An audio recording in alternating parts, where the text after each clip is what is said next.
राधे राधे दोस्तों, जय श्री कृष्णा। आज हम लेकर आए हैं नरक से जुड़ी एक बहुत ही महत्वपूर्ण जानकारी। नरक कितने, कहाँ होते हैं और कौन जाता है, इसका रहस्यमय ज्ञान। तो आइए शुरू करते हैं। धार्मिक मान्यता अनुसार नरक वो स्थान है जहाँ पापियों की आत्मा दंड भोगने के लिए भेजी जाती है। दंड के बाद कर्मानुसार उनका दूसरी योनियों में जन्म होता है। कहते हैं कि स्वर्ग धरती के ऊपर है तो नरक धरती के नीचे यानी पाताल भूमि में है। इसे अधोलोक भी कहते हैं। अधोलोक यानी नीचे का लोक। ऊर्ध्वलोक का अर्थ ऊपर का लोक अर्थात स्वर्ग। मध्यलोक में हमारा ब्रह्मांड है। सामान्यतः ऊर्ध्वगति, स्थिति गति और अधोगति होती है, जो कि अगति और गति के अंतर्गत आती है। कुछ लोग स्वर्ग या नरक की बातों को कल्पना मानते हैं तो कुछ लोग सत्य मानते हैं। जो सत्य मानते हैं उनके अनुसार मति से ही गति तय होती है कि आप लोग अधोलोक में गिरेंगे या कि ऊर्ध्वलोक में। हिंदू धर्म शास्त्रों में उल्लेख है कि गति दो प्रकार की होती है। नंबर 1 आगति और नंबर 2 गति। आगति के 4 प्रकार हैं। नंबर 1 क्षीणोदर्क, नंबर 2 भूदर्क, नंबर 3 आगति, नंबर 4 दुर्गति। और गति में जीव को 4 में से किसी एक लोक में जाना पड़ता है। गति के अंतर्गत 4 लोक दिए गए हैं: ब्रह्मलोक, देवलोक, पितृलोक और नरकलोक। जीव अपने कर्मों के अनुसार उक्त लोकों में जाता है। जब मरता है व्यक्ति तो चलता है इस मार्ग पर। पुराणों के अनुसार जब भी कोई मनुष्य मरता है या आत्मा शरीर को त्याग कर आत्मा यात्रा प्रारंभ करती है तो इस दौरान उसे 3 प्रकार के मार्ग मिलते हैं। ऐसा कहते हैं कि उस आत्मा को किस मार्ग पर चलाया जाएगा ये केवल उसके कर्मों पर निर्भर करता है। ये 3 मार्ग हैं: आर्ची मार्ग, धूम मार्ग और उत्पत्ति विनाश मार्ग। आर्ची मार्ग ब्रह्मलोक और देवलोक की यात्रा के लिए होता है, वहीं धूम मार्ग पितृलोक की यात्रा पर ले जाता है और उत्पत्ति विनाश मार्ग नर्क की यात्रा के लिए है। अब सवाल ये उठता है कि कौन जाता है उत्पत्ति विनाश मार्ग नर्क की यात्रा के लिए? कौन जाता है नर्क में? ज्ञानी से ज्ञानी, आस्तिक से आस्तिक, नास्तिक से नास्तिक और बुद्धिमान से बुद्धिमान व्यक्ति को भी नरक का सामना करना पड़ सकता है, क्योंकि ज्ञान, विचार आदि से तय नहीं होता कि आप एक अच्छे इंसान हैं या फिर बुरे इंसान। आपकी अच्छाई आपके नैतिक बल में छिपी होती है। आपकी अच्छाई यम और नियम का पालन करने में निहित है। अच्छे लोगों में ही होश का स्तर बढ़ता है और वे देवताओं की नजर में श्रेष्ठ बन जाते हैं। लाखों लोगों के सामने अच्छे होने से भी अच्छा है स्वयं के सामने अच्छा बनना। मूलतः जैसी गति वैसी मति। अच्छा कार्य करने और अच्छा भाव एवं विचार करने से अच्छी गति मिलती है। निरंतर बुरी भावना में रहने वाला व्यक्ति कैसे स्वर्ग जा सकता है? धर्म, देवता और पितरों का अपमान करने वाले, तामसिक भोजन करने वाले, पापी, मूर्छित, क्रोधी, कामी और अधोगामी गति के नरक व्यक्ति नरकों में जाते हैं। पापी आत्मा जीते जी तो नरक झेलती ही है। मरने के बाद भी उसके पाप अनुसार उसे अलग अलग नरक में कुछ काल तक रहना पड़ता है। निरंतर क्रोध में रहना, कलह करना, सदा दूसरों को धोखा देने का सोचते रहना, शराब पीना, मांस भक्षण करना, दूसरों की स्वतंत्रता का हनन करना और पाप करने के बारे में सोचते रहने से व्यक्ति का चित्त खराब होकर नीचे के लोक में गति करने लगता है और मरने के बाद वो स्वतः ही नरक में गिर जाता है। वहाँ उसका सामना यम से होता है। गरुड़ पुराण का नाम किसने नहीं सुना? पुराणों में नरक, नरकासुर और नरक चतुर्थी, नरक पूर्णिमा का वर्णन मिलता है। नरकास्था अथवा नरक नदी वैतरणी को कहते हैं। नरक चतुर्दशी के दिन तेल से मालिश कर स्नान करना। इसी दिन को यम का तर्पण किया जाता है, जो पिता के रहते हुए भी किया जा सकता है। पाताल के नीचे बहुत अधिक जल है और उसके नीचे नरकों की स्थिति बताई गई है, जिनमें पापी जीव गिराए जाते हैं। यूं तो नरकों की संख्या 55 करोड़ है, किंतु उनमें रौरव से लेकर स्वभोजन तक 21 प्रधान हैं। नरक का स्थान महाभारत में राजा परीक्षित इस संबंध में सुखदेव जी से प्रश्न पूछते हैं कि तो वे कहते हैं कि राजन, ये नरक त्रिलोक के भीतर ही है तथा दक्षिण की ओर पृथ्वी से नीचे जल के ऊपर स्थित है। उस लोक में सूर्य के पुत्र पृथ्वीराज भगवान यम हैं। वे अपने सेवकों के सहित रहते हैं तथा भगवान की आज्ञा का उल्लंघन न करते हुए अपने दूतों द्वारा वहां लाए हुए मृत प्राणियों को उनके दुष्कर्म के अनुसार पाप का फल दंड देते हैं।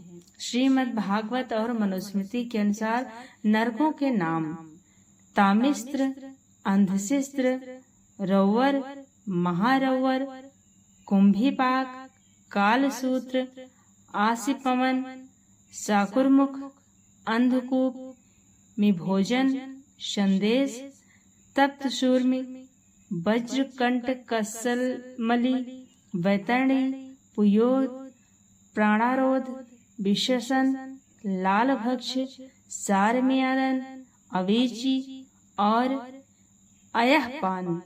इसके अलावा क्षार कर्दम, रक्षोगढ़ भोजन, शूल प्रोत, दंड शूक, अवनिरोधन, पर्यावर्तन और सूचमुख, ये 7 मिलाकर कुल 28 तरह के नरक माने गए हैं, जो सभी धरती पर ही बताए जाते हैं। हालांकि कुछ पुराणों में इनकी संख्या 36 तक का है। इनके अलावा वायु पुराण और विष्णु पुराण में भी कई नरक कुंडों के नाम लिखे हैं। बसा कुंड, तप्त कुंड, सर्प कुंड और चक्र कुंड आदि। इन नरक कुंडों की संख्या 86 है। इनमें से 7 नरक पृथ्वी के नीचे हैं और बाकी लोक के परे माने गए हैं। उनके नाम हैं रौवर, शीत, अस्तप, कालसूत्र, अप्रतिष्ठ, अवीची, लोकपृष्ठ और अविधेय है। हालांकि नरकों की संख्या 55 करोड़ है, किंतु उनमें रौवर से लेकर स्वभोजन तक 21 प्रधान माने गए हैं।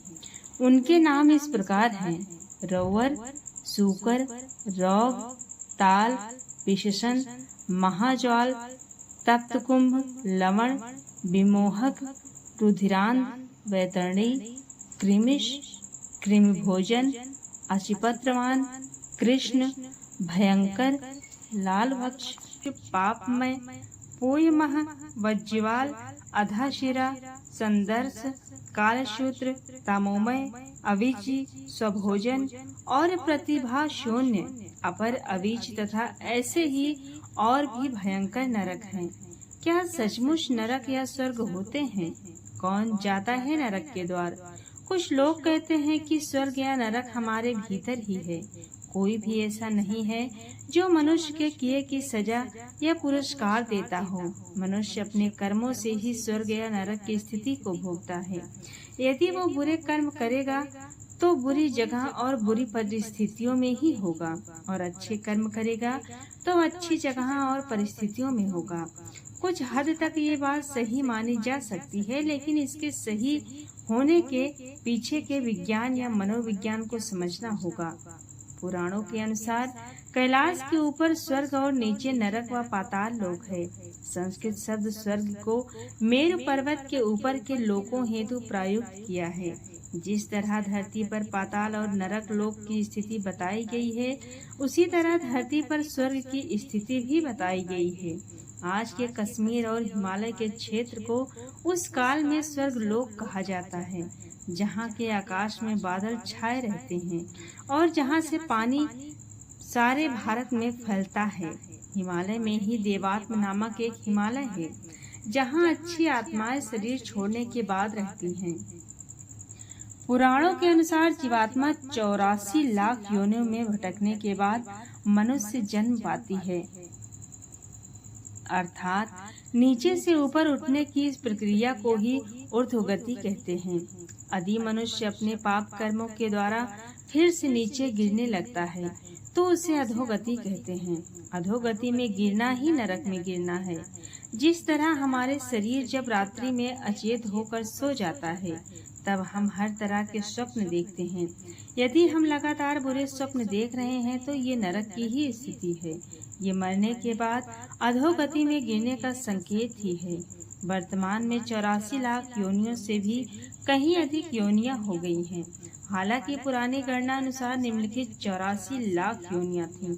आप इस संख्या में न लें। पेड़ पौधे 30 लाख, कीड़े मकोड़े 27 लाख, पक्षी 14 लाख, पानी के जीव जंतु 9 लाख, देवता मनुष्य पशु 4 लाख। किस नरक में कौन जाता है? बहुत से ऐसे लोग हैं जिन्होंने मनमाने यज्ञ कर्म, त्योहार, उपवास और पूजा पाठ का आविष्कार कर लिया है तथा जो मनगढ़ंत तांत्रिक कर्म भी करते हैं। ऐसे दूषित भावना से तथा शास्त्र विधि से विपरीत यज्ञ आदि कर्म करने वाले पुरुष कृमिश नरक में गिराए जाते हैं। इस प्रकार के शास्त्र निषिद्ध कर्मों के आचरण रूप पापों से पापी सहस्त्र अत्यंत घोर नरकों में अवश्य गिरते हैं। बहुत से मनुष्य भोजन करते वक्त किसी का स्मरण नहीं करते और भोजन के नियमों को नहीं मानते। इसका उनके जीवन पर बहुत प्रभाव पड़ता है। पुराणों में कहा गया है कि जो देवताओं तथा पितरों का भाग उन्हें अर्पण किए बिना ही अथवा उन्हें अर्पण करने से पहले ही भोजन कर लेता है, वो लाल भच नामक नरक में यमदूतों द्वारा गिराया जाता है। पुराणों अनुसार झूठी गवाही देने वाला मनुष्य रौरव नरक में पड़ता है। गोवों और सन्यासियों को कहीं बंद करके रोक रखने वाला पापी रोध नरक में जाता है। मदिरा पीने वाला शुक्र नरक में और नर हत्या करने वाला ताल नरक में गिर जाता है। गुरु पत्नी के साथ व्यभिचार करने वाला पुरुष तप्त कुंभ नरक में तड़पाया जाता है। जो अपने भक्त की हत्या करता है उसे तप्त लोक नरक में तपाया जाता है। गुरुजनों का अपमान करने वाला पापी महाज्वाल नरक में डाला जाता है। गरुड़ पुराण अनुसार वेद शास्त्र का अपमान करने और उन्हें नष्ट करने वाला लवण नामक नरक में गलाया जाता है। धर्म मर्यादा का उल्लंघन करने वाला विमोहक नरक में जाता है। देवताओं से द्वेष रखने वाला मनुष्य कृमि भक्ष नरक में जाता है। आजकल लोग ज्यादा छली हो गए हैं। सब चीजों से व्यर्थ गैर रखने वाला तथा छल पूर्वक अस्त्र शस्त्र का निर्माण करने वाला विश्व नरक में गिराया जाता है। असत्य प्रतिग्रह ग्रहण करने वाला अधोमुख नरक में और अकेले ही मिष्ठान ग्रहण करने वाला वह नरक में पड़ता है। बहुत से लोग जानवरों को पालकर उनके बल पर अपना जीवन यापन करते हैं। आजकल मुर्गों और कुत्तों को बेचने और पालने का व्यापार भी चल रहा है। बकरा, मुर्गा, कुत्ता, बिल्ली तथा पक्षियों को जीविका के लिए पालने वाला मनुष्य भी युवक नरक में पड़ता है। बहुत से लोग दूसरों के प्रति बैर भाव रखते हैं और उनका अहित करने की ही सोचते हैं। पुराणों में कहा गया है कि दूसरों के घर, खेत, घास और अनाज में आग लगाता है जो वो रुधिरांध नरक में डाला जाता है। ज्योतिषी विद्या का आजकल ज्यादा प्रचलन है। झूठ बोलकर धंधा करने वाले ज्योतिषियों की तो भरमार हो चली है। पुराणों अनुसार नक्षत्र विद्या तथा नट एवं मल्लों की वृत्ति से जीविका चलाने वाला मनुष्य बैतरणी नदी में जाता है। धन, ताकत और जवानी में अंधे और उन्मुक्त होकर दूसरों के धन का अपहरण करने वाले पापी को कृष्ण नामक नरक में गिराया जाता है। पूरे विश्व में पर्यावरण को नुकसान पहुंचाया जा रहा है। बहुत तेजी से वृक्षों को काटा जा रहा है। पुराणों के अनुसार वृक्षों को काटने वाला मनुष्य असिपत्र वन में जाता है। वृक्षों में भी पीपल, बड़, नीम, केला, अनार, बिल्व, आम, अशोक, समी, नारियल, अनार, बांस आदि पवित्र वृक्षों को काटना तो घोर पाप माना गया है। इसके अलावा जो कपट वृत्ति से जीविका चलाते हैं वे सब लोग बाह्यज्वाल नामक नरक में गिराए जाते हैं। पराई स्त्री और पराये अन्न का सेवन करने वाला पुरुष संदर्भ नरक में डाला जाता है। जो दिन में सोते हैं तथा वृत्ति का लोभ करते हैं और जो शरीर के मद में उन्मत्त रहते हैं वे सब लोग स्वभोज नामक नरक में पड़ते हैं। भगवान, दिन में तो हम भी सोते हैं। खैर, जो भगवान शिव और विष्णु को नहीं मानते उन्हें अवीश नरक में गिराया जाता है। दरअसल मनुष्य अपने कर्मों से ही उक्त नरकों में गिर जाते हैं। जैसी मति वैसी गति, जैसी गति वैसा नरक। नरकों से छुटकारा पाने के लिए विद्वान लोग वेदों का पालन करने की सलाह देते हैं। वेद पठन, प्रार्थना और ध्यान से ही नरकों से बचा जा सकता है। तो दोस्तों, ये रही नरक और स्वर्ग की जानकारी। आपने कौन कौन से ऐसे पाप किए हैं, आप लोग अपना अपना नरक द्वार देख लीजिए और आगे से ऐसा कर्म बिल्कुल भी न करिए। आपको कैसी लगी ये जानकारी कमेंट में जरूर बताएं और हमारे चैनल को सब्सक्राइब करें और जितने भी नरकी लोग ये काम कर रहे हैं उन सब लोगों को शेयर करें हमारे वीडियो। धन्यवाद।